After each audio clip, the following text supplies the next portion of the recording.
አትሰሪም ማለት ነው?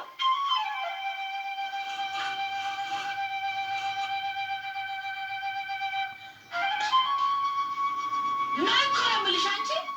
ናይ ተመለሽ። ናይ እኮ ነው የምልሽ።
Greetings to all. Shalom, family. May you have peace. I want to continue our discussion from our last video.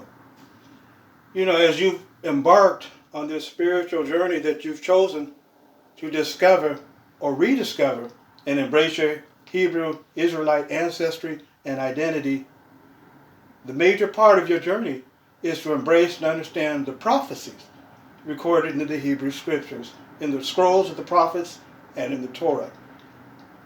Some of the most important prophecies are those dealing with the coming of Messiah. Isn't that true? We must prepare for the arrival of Messiah. He is coming. In fact, the Hebrew scrolls speak of 3 comings of Messiah. The first coming, the second, and the third coming. But today, let's discuss the Messiah's first coming, as it has already taken place, by looking at Daniel's prophecy about the 69 weeks and the 70 weeks, mentioned in chapter 9 of the Ketuvim, the writings. Notice Daniel chapter 9, verses 20 through 22. While I was still speaking and praying and confessing my sin and the sin of my people Israel, and making my request for favor before Yahweh my God, concerning the holy mountain of my God, yes, while I was yet speaking in prayer, the man Gabriel, whom I had previously seen in the vision, came to me when I was extremely weary at about the time of the evening gift offering. And he gave me understanding, saying, O Daniel, now I have come to give you insight and understanding. So Daniel speaks here about a man in the vision named Gabriel, who actually is the angel Gabriel, who is preparing to describe to Daniel a vision about the Messiah. In verse 25, it reads, You should know and understand that from the issuing of the word to restore and to rebuild Jerusalem until Messiah, the leader, there will be 7 weeks, also 62 weeks. She will be restored and rebuilt with a public square and moat, but in times of distress. So what does this mean, family, to restore and to rebuild Jerusalem? Remember, the temple that King Solomon had built had been destroyed by the Babylonians several decades previous. It was in ruins. However, this vision was telling Daniel that the temple one day would be rebuilt. But even more importantly, when that order went out to begin the work of rebuilding, what did Gabriel tell Daniel? Gabriel told him that as soon as the issuing of the word to restore and to rebuild Jerusalem, there would be 7 weeks and 62 weeks, and then the Messiah would appear. Now 7 weeks plus 62 weeks equals 69 weeks. So that order, or that issuing of the word, that decree to rebuild Jerusalem, finally came in the days of Nehemiah, the cupbearer to Persian King Artaxerxes in the year 455 BCE. Notice in Nehemiah chapter 2, verses 1 through 3, it says, In the month of Nisan, in the 20th year of King Artaxerxes, wine was set before me, before him. And as usual, I took up the wine and gave it to the king. But I had never been gloomy in his presence. So the king said to me, "Why do you look so gloomy when you are not sick? This can be nothing but gloominess of heart." At this I became very frightened. Then I said to the king, "Long live the king! Why should I not look gloomy when the city, the place where my forefathers are buried, lies in ruins, and its gates have been consumed by fire?" Verse 5. I then said to the king, "If it pleases the king, and if your servant has found favor with you, send me to Judah, to the city where my forefathers are buried, so that I may rebuild it." Then the king, with his royal consort sitting beside him, said to me, "How long will your journey be? And when will you return?" So it pleased the king to send me, and I gave him a set time. Now, family, notice in verse 17 and 18 of Nehemiah.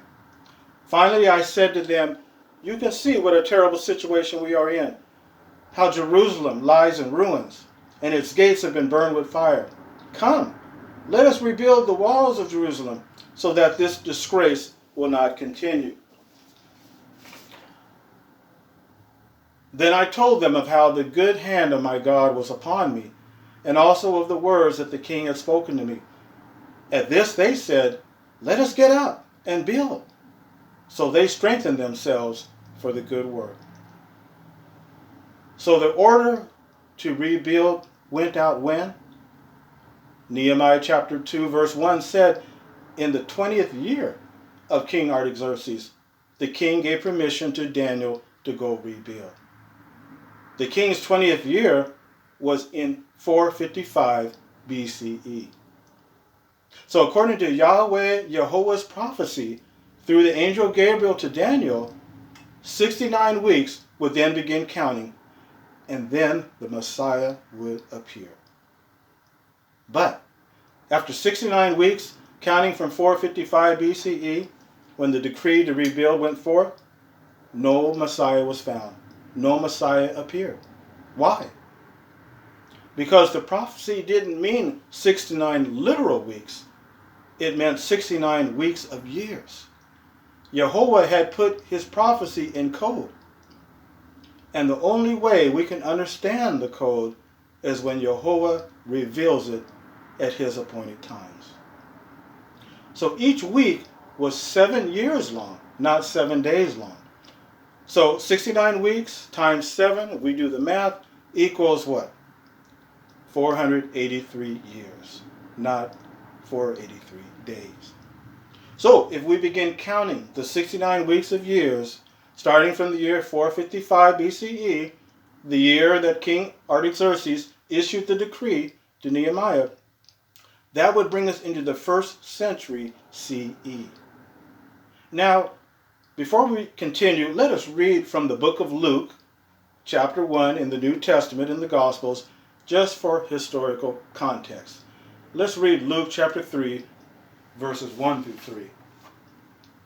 It reads, "In the 15th year of the reign of Tiberius Caesar, when Pontius Pilate was governor of Judea, Herod was district ruler of Galilee, Philip his brother was district ruler of the country of Iturea and Trachonitis, and Lysanias was district ruler of Abilene, in the days of chief priest Annas and of Caiaphas, God's declaration came to John, the son of Zechariah, in the wilderness.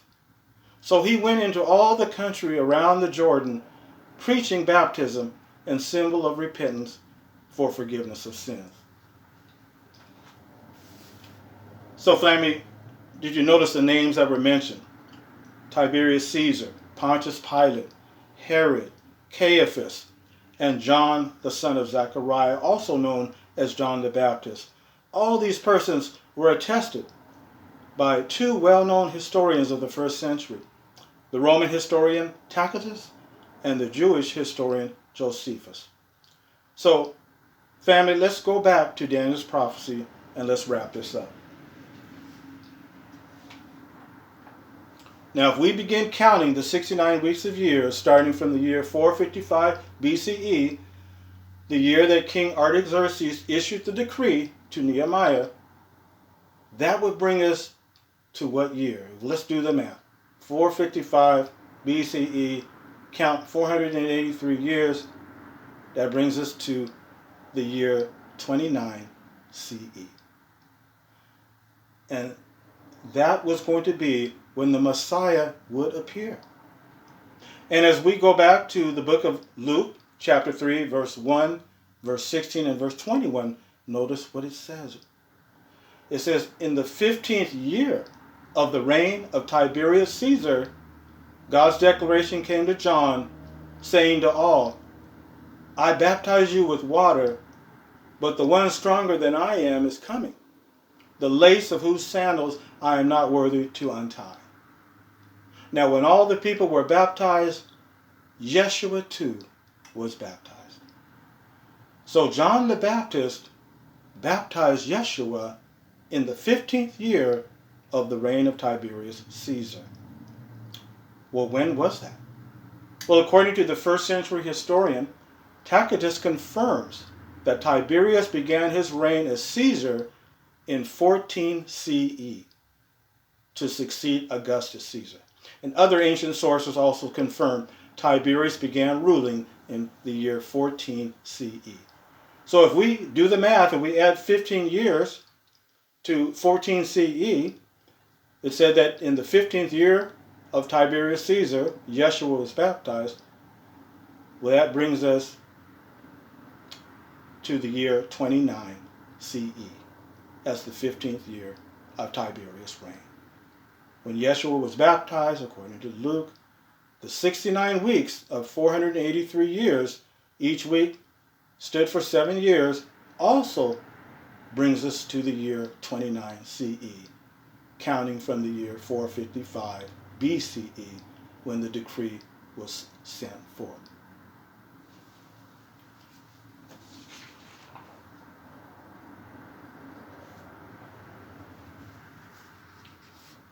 So family, Yeshua was the Messiah.